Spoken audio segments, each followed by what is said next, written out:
Hey guys, Noah here. Just a quick farm update video talking about 2025, my goals for the business and the mushroom farm, and kind of what's new and what I've learned. Let's just go right into the grow room and have a look in here. As you can see, rows and rows of lion's mane here, rows and rows of mushrooms, some pink oyster and stuff like that for the market. Beautiful pink oysters coming in, but mostly just lion's mane, and that's because my key focus and my area of greatest impact for this business so far has been our lion's mane mushroom extracts. They are the single most impactful thing that we can do because we can ship them, we can package them, and the medicinal value that they provide for people, for me, is amazing, and it's so worth putting the effort into it and manufacturing them. So that allows me to use this space. This is a 200 square foot grow room, and it allows me to maximize our output of here, because if we grow lion's mane mushrooms, we can just dehydrate them and process them into extracts and then ship those. Whereas if we were just growing fresh mushrooms, there's not really a lot of room for growth there, because we can only just do the same farmers markets, and there's not really a lot of scalability there. So manufacturing mushroom extracts allows us to scale the business and just have more impact on people, and to me that's what this is all about. I want to keep growing and keep learning and see what we can do. So that being said, last year, it's 2024 now, here's a lot of things that I've learned, and let's go over it pretty quick.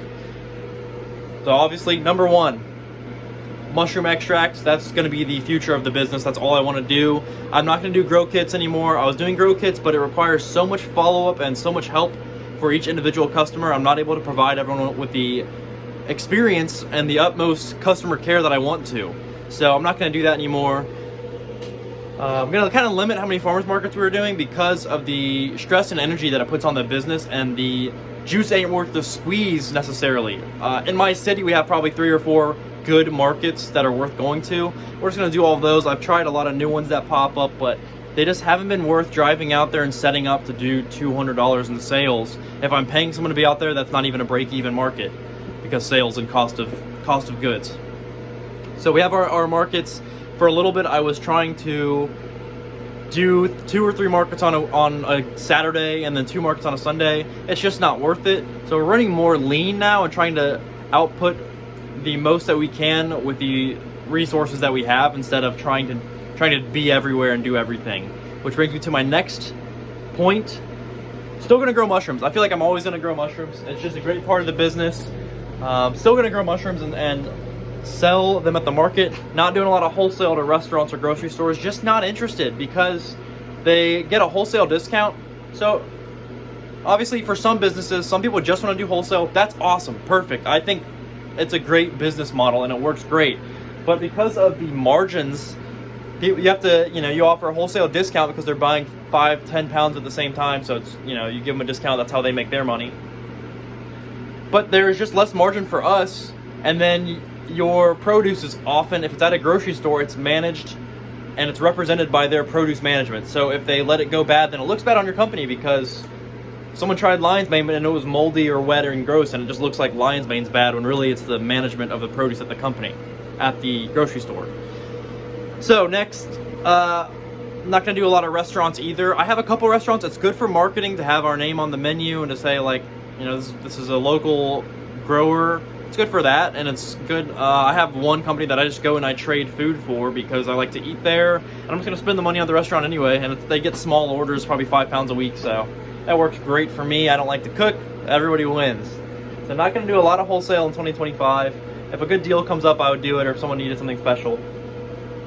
And I'm not going to probably sell any mushroom powders or anything. The problem I was having, I was trying to do so many different products, 12 different products, fresh mushrooms, genetics, like liquid culture syringes. There we go. I was trying to do grow kits, mushroom powders, wholesale, all different values, all different avenues of each one too.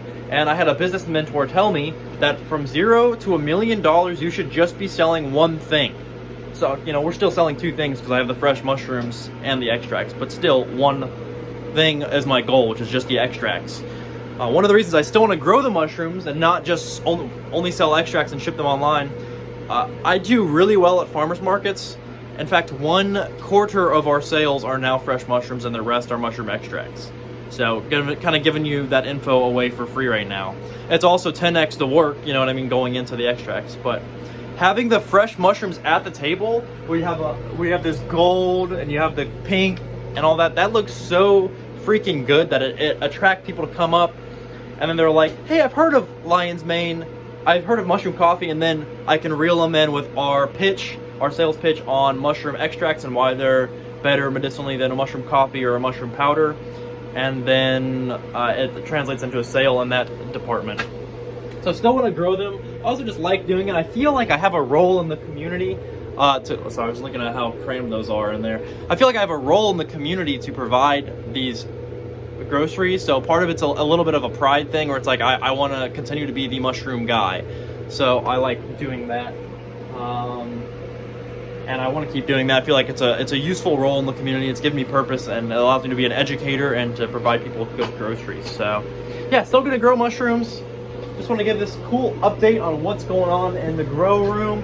We're gonna keep trying different varieties too.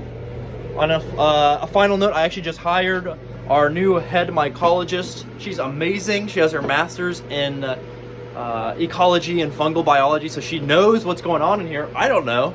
I'm just a guy, so I'm happy to have someone who knows what they're doing and just kind of help me, and we can help each other succeed, and hopefully we can get her on the channel and have her do some long-form content for you guys. But that's it. Looking forward to 2025. Thanks for watching. Hope you found some valuable info in here. Nothing but love. Love you guys.